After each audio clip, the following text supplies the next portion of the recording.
It's never before noon. Right. Because the guy that's running it is here right now. Yeah, I ain't making that drive again. Has Eldrazi John been here before? I don't know. Oh, I should pay attention to the match which just started. So it's the quarterfinals, guys. We've got Scotty Wright on the left, ironically, playing Esper control as he is wont to do. And then we've got Justin Carpenter, who snuck into the top 8 here with a blue-green devotion. So Prophet of Krufix, Cyclonic Rift deck. We saw it in round 3. He was obliterated by Mulligans. He is on a mull to 6 in this game, in fact. But hopefully we can get a little bit more gameplay out of him this go-around. Your other quarterfinals are, we've got Alec Myers on Red-Green Devotion versus George Arbogast on Boros Burn. You've got... that match will take forever. You've got Adam Vickers on Mono Black Control against, I believe, Brett Rose on Boros Burn. And then Logan Cutlev on Esper Control is playing... Who was the other person that made the top 8? Gibbs? Maybe Brandon Gibbs. I do not know. Yeah, I think it's Gibbs on As we see a turn 3 Courser of Krufix here, revealing... what is the card with the Devotion to Green, as big as the Devotion to Green? Reverend Hunter. Reverend Hunter. I forget that every single time. You see a Boon Satyr revealed off of the Courser effect. Justin is getting pretty close here to being able to profit off that Nykthos. So either Justin has Scryland in his hand that he didn't want to play last turn because he wanted to get the Courser down, or he doesn't have any land at all. Either way, like a Scryland's not good in this situation, obviously, because you want to keep that Boon Satyr, as it's a pretty good card against the blue-white-black deck. Starting things off the way we should. Giant spider getting in there. Yeah. See, there's an interesting point at which, like, in this case, it doesn't really matter because Justin's never going to be able to profit off it without casting something else. But at some point, as I was noticed earlier in the day when we were playtesting and I had the mono black deck, like sometimes you have to cast spells main phase 1 just to make sure your devotion doesn't get wrecked. Right. Mostly Azorius Charm is the card you worry about in that spot. Yep. And there is a Reverend Hunter, which is just a 2/2.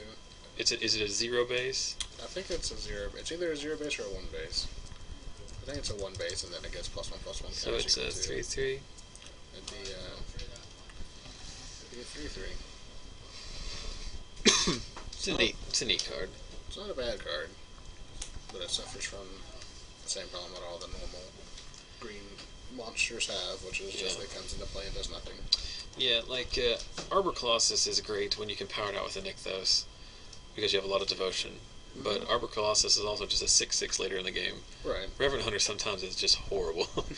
It's the Tidebinder Mage of this deck. Yes. It's like in a perfect scenario, it's awesome, but it does also happen to be like. Yeah, if you go like turn 3, or even turn 2, Burning Tree Chain into that guy, he can be like a 5/5, and he got like 9 power on board on turn 2. Yes. Oh man, I got really tired really quick tonight. Like I don't know what the deal is. It's nice and cool in here. Well, it's always cool. Like it's very quiet. I've built a small bonfire out of these Pathfinder maps. I ate that apple. Wasn't thrilled with it, but it was something to eat. Oh, I thought that was a song you were singing. No. I've been focusing all day on that apple. Here's a 3-ball. Should be 4, I think. 4, yeah. I keep forgetting it counts itself. Yes. And Scotty not having a Supreme Vertical, does he have the 2 white? Yeah, he has the 2 white, and not a Jace either. Yeah, but this is the kind of like draw where like an Elspeth gets him out of it here. Right. Well, he obviously doesn't have Elspeth because he plays his land tapped here. But I mean, Justin plays main deck Nylea, so the trample would to a certain extent would be a problem, but not with the way the board currently is. So we're still at least 2 mana symbols away from profiting off of that Nykthos. And I can't. And it looks like Justin has a Garrick in his hand. Is he looking for a 6 mana source?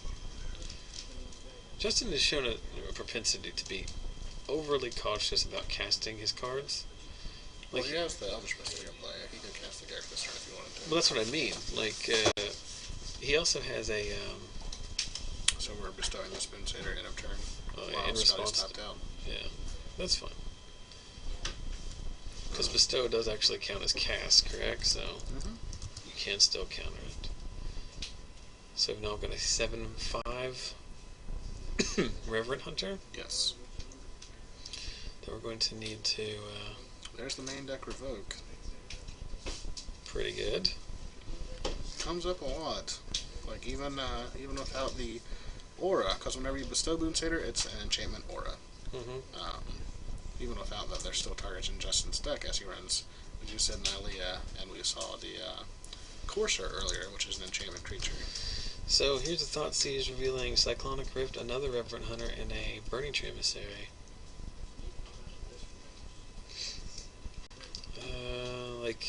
The Rift is irrelevant at this point, right? Depends on if Sally has any Detention Spheres in his hand, because that's obviously a tricky. If he has a counterspell in his hand and a Detention Sphere, it's very good. And you just want to leave him with that and take the Burning Tree. I did not see, and I saw 2 Dissolves and a Sphinx's Rev, and it looks like he has his Aetherling too. Yeah. I think you just want to take the Burning Tree in this case, then. Whoops. Yeah, because you take the Burning Tree, it plays around the top of Justin's deck as well. So if he draws some kind of fatty, it turns off the profited mana from the Nixos. He drew an island. If he has the 2 Dissolves, that also takes care of it.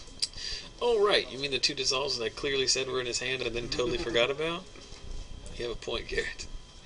Yeah, I think Scotty's at the point of the game. Like, if there's ever times where you, as the person sitting across from your opponent, can question your opponent's plays, that usually means they have so much stuff in hand that it doesn't matter what they do. And I think if Justin's smart here, he just passes the turn back. He's got Scotty dead on board. Yeah, Scotty has to have a Supreme Verdict here. Yeah, he's got another Rev in his hand, so that's going to be good as well. Oh, okay. Well then, yeah.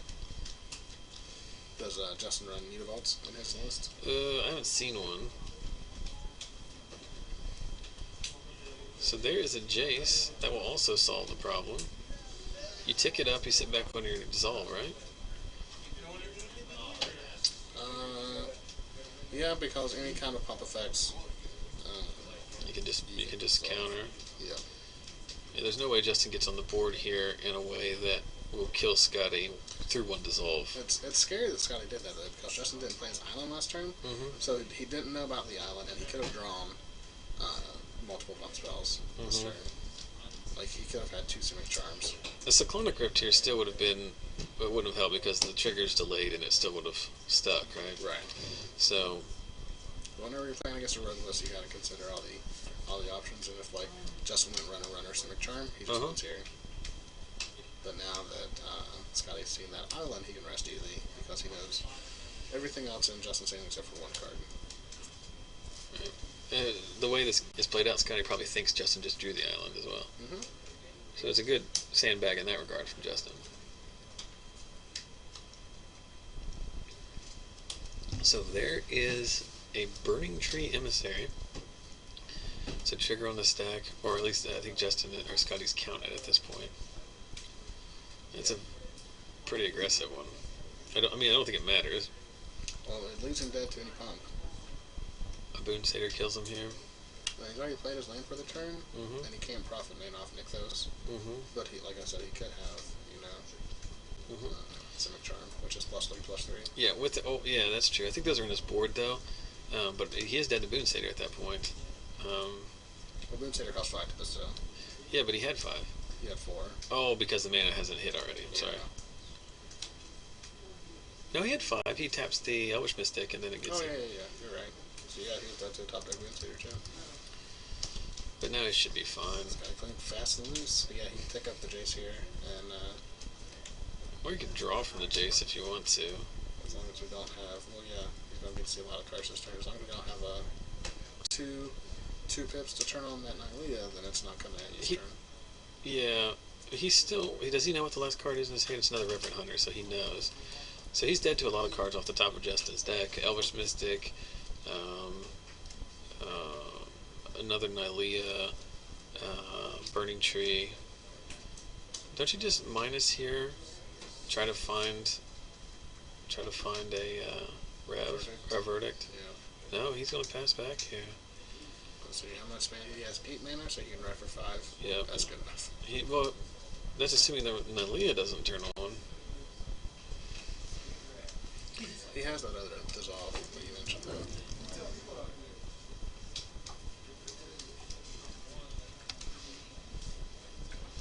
I always forget what their powers are. I know Perforos is a 6/5, and I know Erebos is a 5/7. She's a 6/6. Yeah. Heliod, I believe, is a 5/6. I would say that Nylea is the god. Well, no, I guess Thassa gets activated more, like the actual activated ability. Yes. But Nylea is mainly there for her activated ability. Yes. Very rarely just comes in as a 6/6 beater. Thank you. Sure. Yeah, her bump effect was very good. Her bump effect is what I lost to last round. My opponent could make 35 mana and pump one of his dudes 8 times. Ooh, was it good? It was pretty good. So Justin choosing just to attack in with the Reverend Hunter here, which is a 3/3. He has... Well, the Mystic is going to be locked down under the Jace trigger. Good point. So before damage, we're going to go ahead and we're going to pump twice here, so that's 7 damage. No, 6 damage? Yeah. Plus Nylea is +2/+2. And the Jace trigger, so he survives exactly at 1. Mm-hmm. So we're still looking for a verdict here. Which we've had to have found by now, and if we don't, we have 3 more shots Yeah. at it. There's no other card we can find, right? D-Sphere on the Reverend Hunter. Tick up is good too, right? Mm-hmm. Though it does feel kind of annoying. Here we go. Last breath. Beautiful. Well, he still does for the Elvish Mystic. Oh,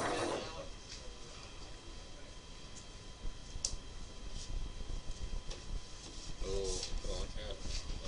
Because if he has a way to answer the Reverend Hunter, you can kill him the next turn with your Elvish Mystic. Uh-huh. You have 1, 2, 3, 4, 5, 6, 7. If you don't draw a land, you can't activate Nylea twice to get around the last breath. Like, you can beat 1 last breath, but you can't beat 2. Scotty's seeing this, and while Justin's tapped out, just going to go ahead and kill it. Mm-hmm. Scotty does run 2 Azorius Charms. We'll see if he's drawn 1 for the Reverend Hunter. Looks like a D-Sphere coming down on the Reverend Hunter. Like, the Nylea is useless as long as you can deal with that Hunter. Yep, there's D-Sphere, so... Now this Jace is on 7? Or 4. No, yeah, -3. Yeah. Or sorry, -2. I mean, this is one of those Drop down to games... 4.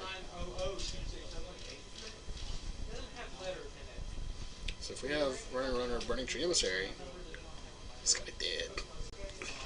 Do we have another? Come on. Get another. He can't have 2. There's Reverend Hunter in his hand. He'd be 1 short of turning it on. Like, I'm not wrong, right? Something hasn't happened. It's still that Reverend Hunter in his hand, right? I never saw the Reverend Hunter, but... Yeah. That one's going to eat the dissolve. Keep it on top. What are we keeping on top at this point? Tempting Sphere. Elspeth. Rev. Etherling.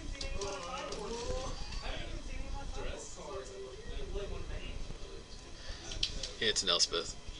So you last breath the Burning Tree, then cast Elspeth, take Jace up, and... You can last breath with the Burning Tree right now. You can activate Nylea in her spells. Oh, that's an excellent play, yeah.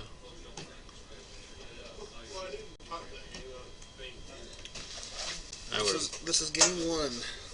Thanks, Briosa Freak. See you later.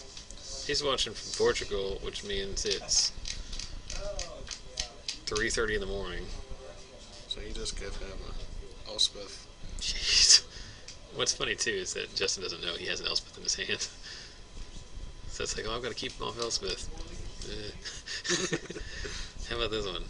There's nothing... I mean, Scotty should just tap out for it here, right? What could Justin cast that Garrett, I think, is the only thing? Yeah, that's actually worth... I think that's probably worth... Mistcutter Hydra, too. Not in the main deck, I don't think. This is very aggressive.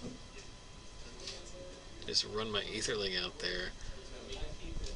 mean, Justin's deck can't ever kill it, right? The options to kill it would be rapid hybridization, and that's about it. So there's a scavenging ooze. It can get big.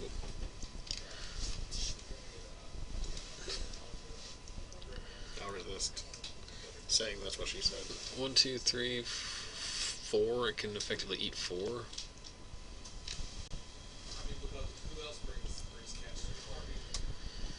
Jeremy asking the tough questions out there. And there's there's a D sphere for the ooze. Well, you get the Nylea here, and you can block and blink with your Aetherling on the ooze.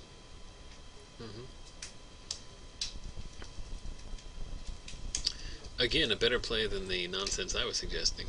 This is one of those games where Scotty goes to 1, and like at no point did you ever feel like he was really behind. You know what I mean? Like it's just like he's gotten it under control because it's just the way Justin's deck is built. It doesn't have that reach. You know what I mean? Right. That one, he always has to go through the combat step, and that one extra point of damage is almost impossible to get through at this point. I beat Scotty in round 2. Whenever I was at 1. And he was at 0. So cashing in the Jace here, revealing a replacement Jace Watery Grave, which I just found out is $15 on Star City, and Azorius Charm. Wow. Why? I don't know, because Star City just inflates prices on things. Like there's literally the TCG mid is like 10. And I'm so tired of having to trade with people at Star City prices. Right. So we can get in with the Aetherling here. Or no, we can just play another Jace. They don't call him Greedy Scotty for nothing. Well, I was going to say, like, what do you know about Scotty Wright that suggests that he is going to try to win this game? Yeah, be proactive. He's trying to set it up for the ultimate lock.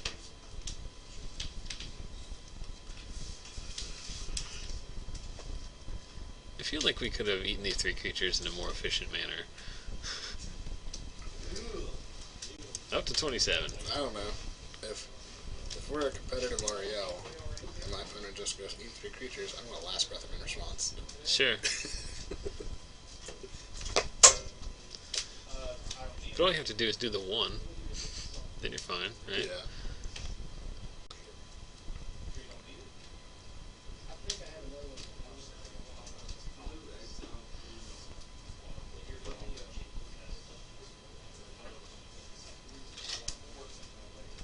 So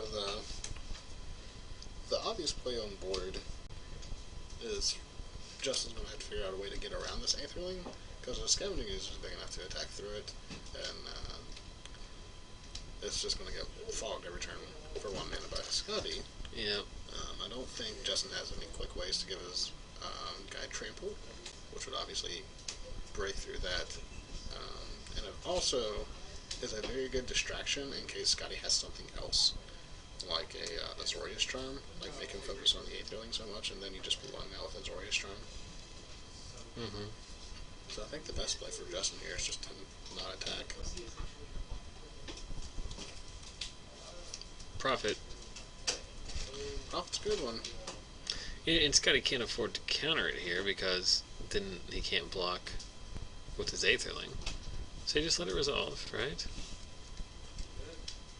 Justin untaps all his lands, but he doesn't have any cards in hand. He can't do anything. It represents lethal next turn. I don't know if Scotty has an answer to it. He loses his Aetherling otherwise, which I guess is not that big a deal because he has, Yeah, Justin making the correct play of not.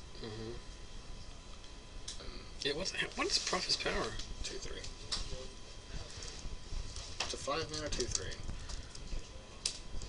It does good stuff, though. It does. Yeah. Troy King making the good point in the chat that Justin can get around that Aetherling if he ever draws a Cyclonic Rift. As the Aetherling doesn't come back instantly, it has to wait till the end step. We see another verdict on this J split. And it's going to be the most depressing thing if Scotty doesn't take that 1 POW. If Scotty takes the Syncopate POW, you just got to sink back in your chair. And Yes. If Scotty decides to pass on the sweeper or the removal spell. Scotty eventually going to have to end this game. Unblockable. Attack in.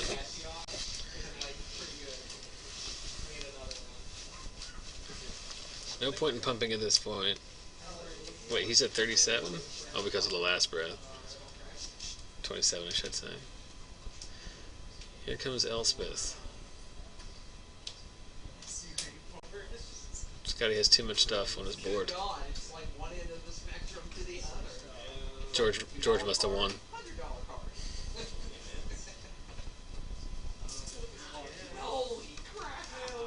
Yeah, George definitely won. He's not known to be a good winner. Or a happy loser. No. He is often unhappy while losing. Or while winning. Yeah. So he played Elspeth, make 3 guys, and then blink the Aetherling.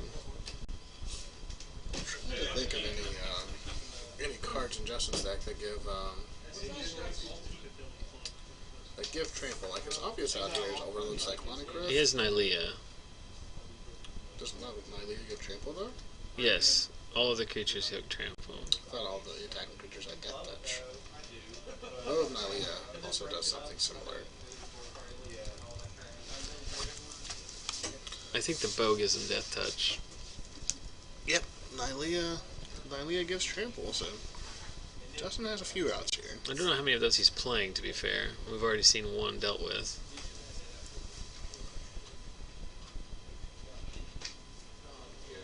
Ooh, I'm yawning.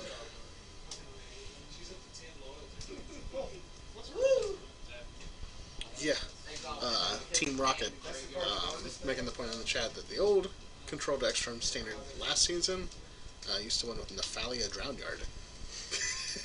Remember those times?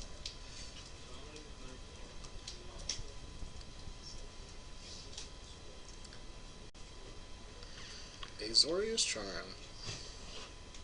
What do we got up here? Moon Satyr. It doesn't work. Does it check? Oh, okay, I see what we're doing here. So in response to the Azorius Charm, Justin's going to bestow the Boon Satyr, so he at least gets that. What?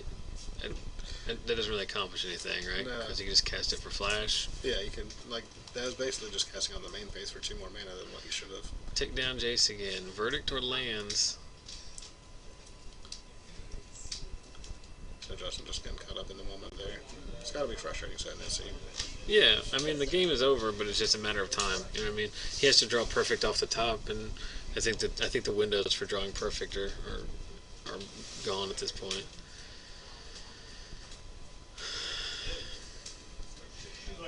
So Scotty's going to get in for 7. Yeah, we have to get in for 7 to make it a 4-turn clock. Make it 8.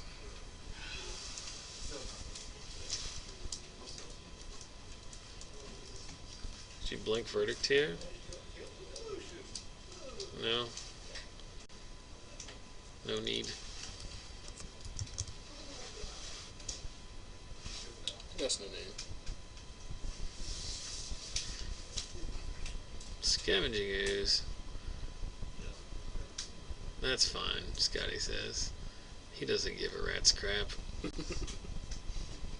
Because he's just going to untap, attack with Aetherling, blink it, clear the board, make 3 more tokens. What's Elspeth on? 6. No.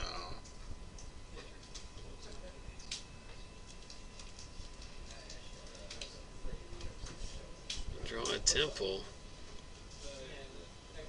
Card on top. He needed that one. Tick up our Jace. Go through the motions with our Aetherling again.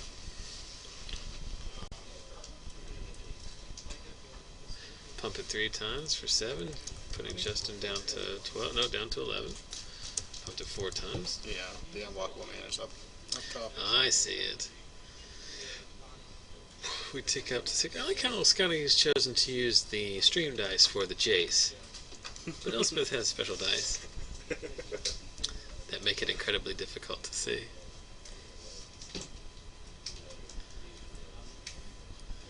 And see what's going to be frustrating here for Justin is he thinks he's, he He's smart enough player to know it's very unlikely, but he feels like Cyclonic Rift might be an out. Well, there's still the option that Scotty cracks the fetch line here. Yep. Alright, Justin's seen enough, so we go to game 2.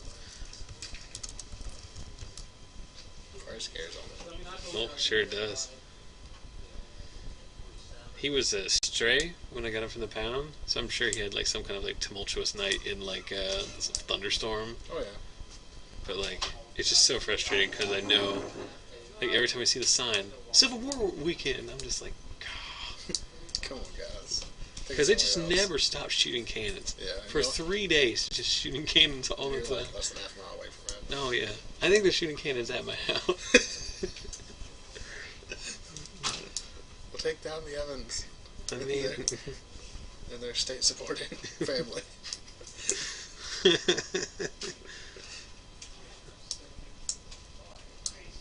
I don't know what excuse us while we do this match and talk about Civil War reenactment, but I don't know what battle they're reenacting. But I'd be curious to see like who was winning that one in Putnam County back in the Civil War. You know what I mean?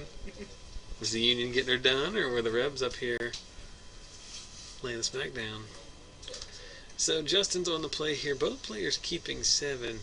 Justin trying to claw back to parity here. As he got Scotty down to 1 in game 1. That was the name of my high school emo band.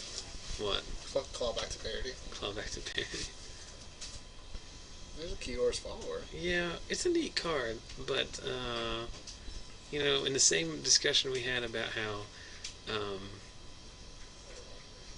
what was that one card? Oh, Reverend Hunter is like the Tidebinder mage of this deck.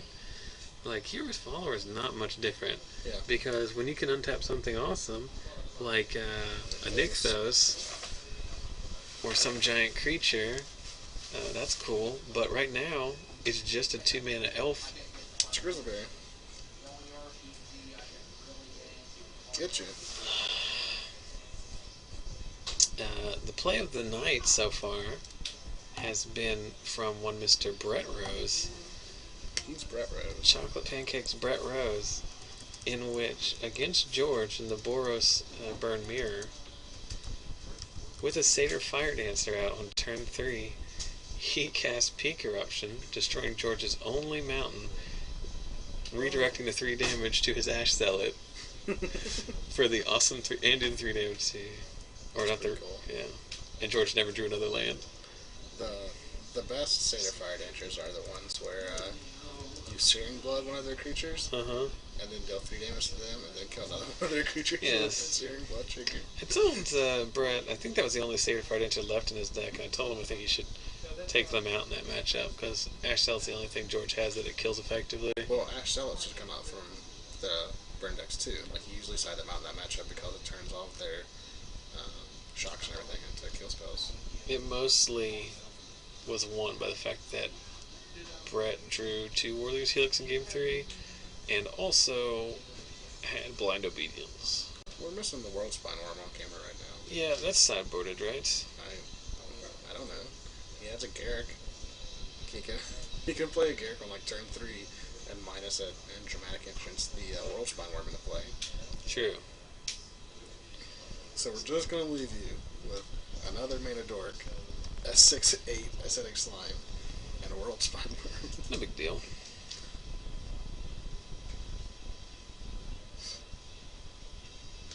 Dork.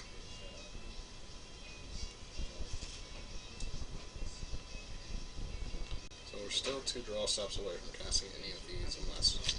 I have to stop for a second because a couple people in the chat are talking about how they'd like to come and visit, but they're too far away. Including Manjiru, which I believe watches us on YouTube, the username Fear Manjiru, saying he's in Honolulu and trying to make a trip to West Virginia work for a year. Hasn't worked out. I'm going to go ahead and stop you there. If you're in Honolulu, you probably should stay in Honolulu. Just go ahead and stay there. Because there's no way that this trip to West Virginia is ever going to be worth your time. I love this state. It's a fine place to live and work. It struggles as a vacation destination. Yes. Especially when you're... Well, that's not true.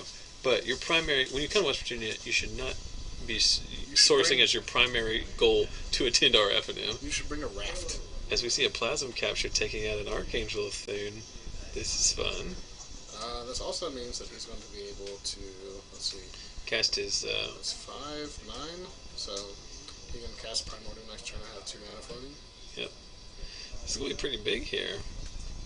We're too busy talking about how you shouldn't fly to our FNM, and we missed the sideboarded Plasm Capture. So George has found some music to play, I guess. I mean, it's not like we're in public or anything. I don't know if it's George either. I assume that it is. So Plasma Capture says you get to add the mana equal to the converted mana cost of the spell which you countered in any color. So we're going to cast this Primordial. We still have 2 mana up. I like taking out the blue-white land. And then he gets to search his library for a forest card to put it into play tapped. Value. Get that breeding pool. Oh, he's trying to come on in between, like away to somewhere else, like New York or DC. Alright, that works. Well, conveniently for you, West Virginia is located next to nothing. Yes. If you're on your way to Columbus from Charlotte, then stop on in. Yeah, well, that was like the ultimate play to make after the Plasm Capture. Scotty's still facing down what is now a 6/8 and a 3-turn clock. So he has the D-Str for it. We'll see how many Bramble Crush effects Justin has in his deck. This Worldspine Worm seems very ambitious. He has Garrick's. If he has Lane Garrick here, he's putting that Worldspine Worm into play. Yeah, but that's also like, how many games do you draw the one of Worldspine Worm and your Garrick resolves? Well, also if you get a Garrick Emblem, you can cast like an Elvish Mystic and tutor for your But I'm just thinking of games like this, where if that Worldspine Worm was anything else, it would be impacting the board in a way. Like, say, a Bramble Crush or something. Yeah. But it's also... Or even just anything that has a power that you can cast and it can attack Scotty, who's at 12.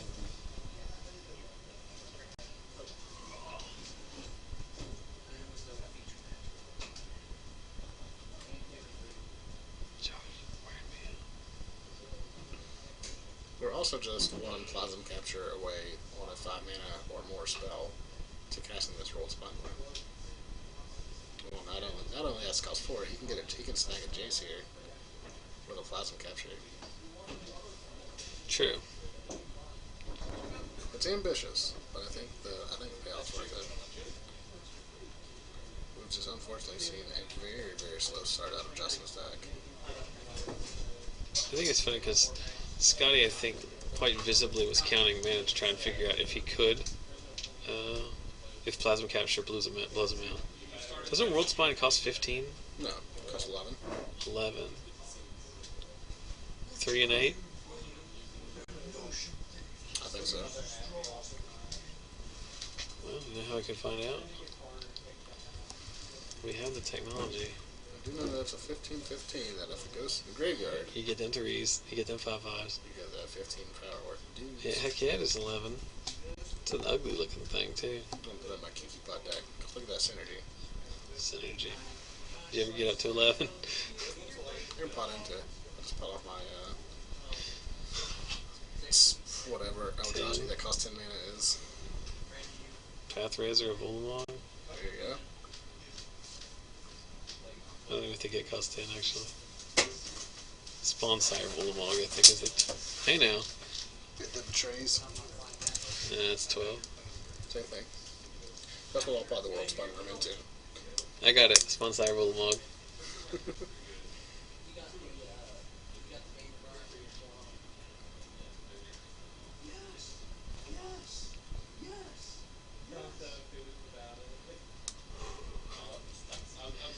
Man, this game's still going on. Well, Scotty hasn't done anything. All Scotty's done is cast a rev for 3 or 4. Like, Justin's still in this. a second 7 Primordial on the Detention Sphere holding the current Primordial is a very good play. Were you here the week that the gentleman who was visiting missed that play? Yes, I pointed out that play. I knew someone was here, I just couldn't remember who it was. My Detention Sphere earlier tonight was targeted. Revoke. Revoke come down. Answering the It was targeted by some Primordial ability, so I dispersed it. Verdict. Trading for just the Scavenging Ooze. In response, we'll go ahead and eat the 2 creatures in the bin to go up to a nearly irrelevant 24 life.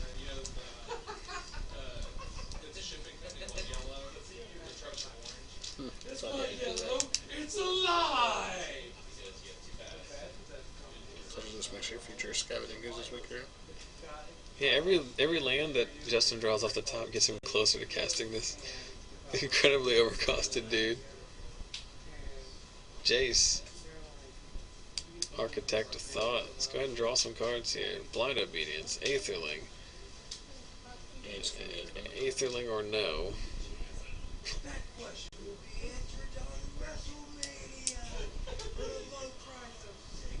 What? Did he take the pilot? Wasn't Aetherling? I wasn't watching. Yes, he did. I was reading my pen. He must have an Elspeth in name.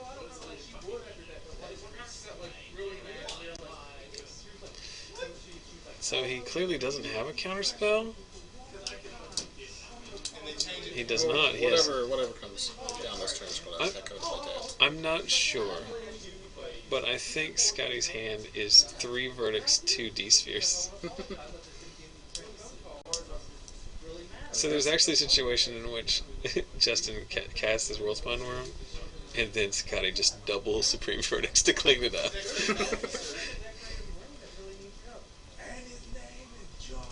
And I think we've added an Elspeth and a Sphinx's Rev to the board. So 1 land off the top of the deck, we get to see Worldspine Worm at least go into the stack.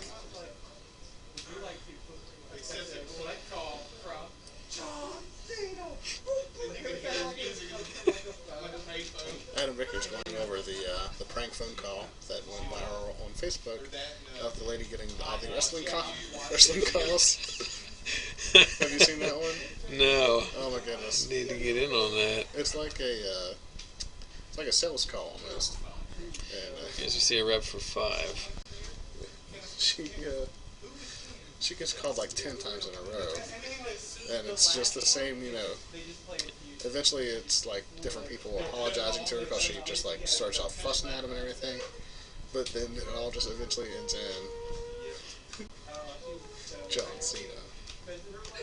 So Scotty has picked up a Dissolve off this latest Sphinx's Revelation.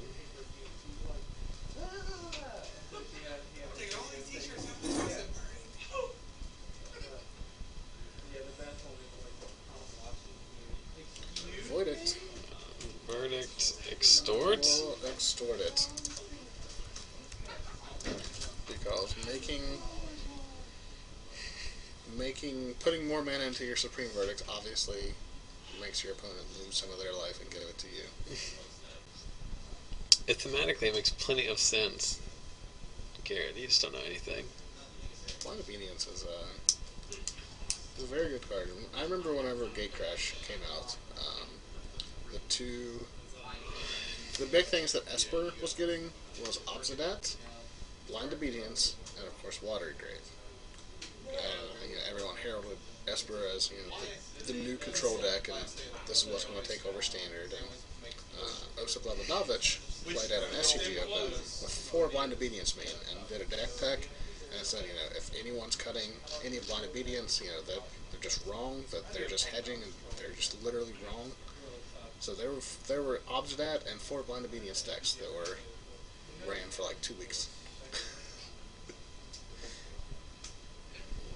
And the win condition was just casting spells. There's an Elspeth.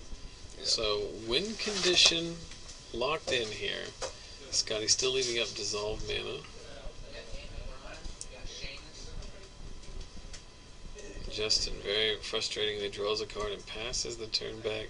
It feels like this game, if there ever was hope that Justin could claw back into this, that hope has since dissipated. I think it can dissolve, dissipate, rotate it out.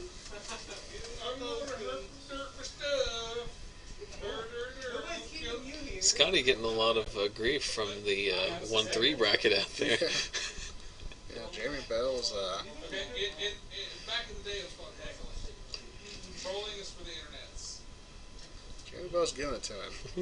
He's saying that his white weenie deck would have lost plenty of turns earlier. Slander is the spoken word. Libel is print. I like how neat Scotty keeps his graveyard. Yep. It looks like an unambiguous 6-pile shuffle over there.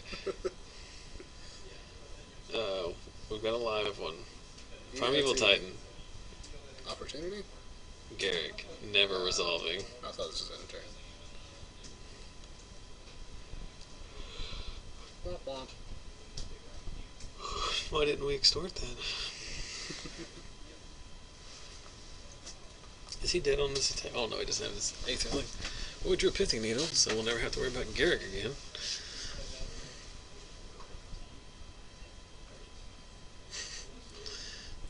Fire off the Mutavault, attack for 10. Justin dead on board to multiple things now. He needs a Cyclonic Rift just to stay alive. He needs a Cyclonic Rift just to be a jerk. Scotty has the dissolve, and that's going to be good enough. Let's go expedite this and be on to semis.